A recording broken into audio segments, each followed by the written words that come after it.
Blake, what are we supposed to do in a society that doesn't seem to go after the obvious criminals? I mean, this is a good segue to our next subject, but your thoughts on that, and then we'll pivot to the next one. Yeah, it's a tough situation with the media completely compromised like this, and a lot of the people out there with their head in the sand, and they don't pay attention to what's going on. When they try to get information, a lot of things are censored on YouTube or social media.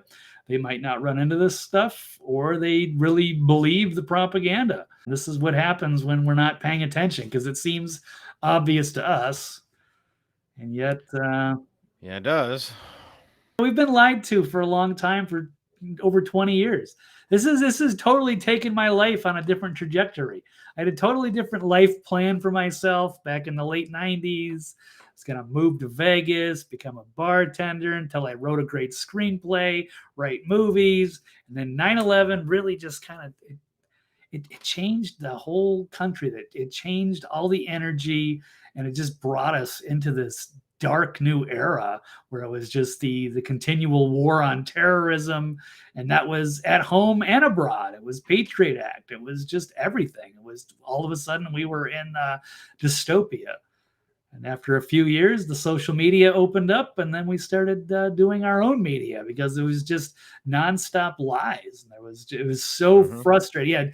Yeah, David Lopez, saying it's so frustrating, but at least we can say that now.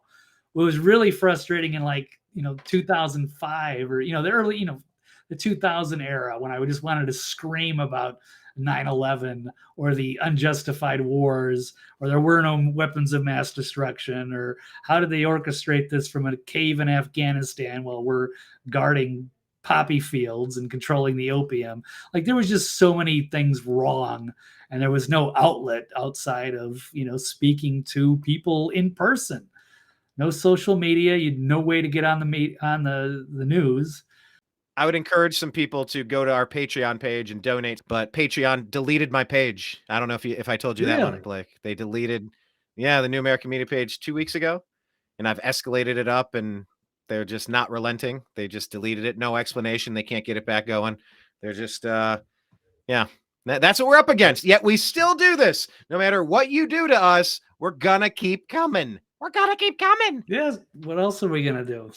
Just, I can't believe they think we're that stupid. So well, people are stupid. That's the problem. They're not even. Most of them aren't paying attention. They're not capable. They don't seem to care. It's sad, and it's worked against them, and they use it to their own advantage. They've just really dumbed a lot of people down. Maybe I don't say whether they're capable or not, but most people are not. They're not intelligent enough or confident enough in their opinions, or to break away from their clique or their tribe and what they say. And it's to their own detriment. So that's the way they've used the things against us. They've got what they wanted, a dumbed down, compliant population that'll go along and believe all their propaganda.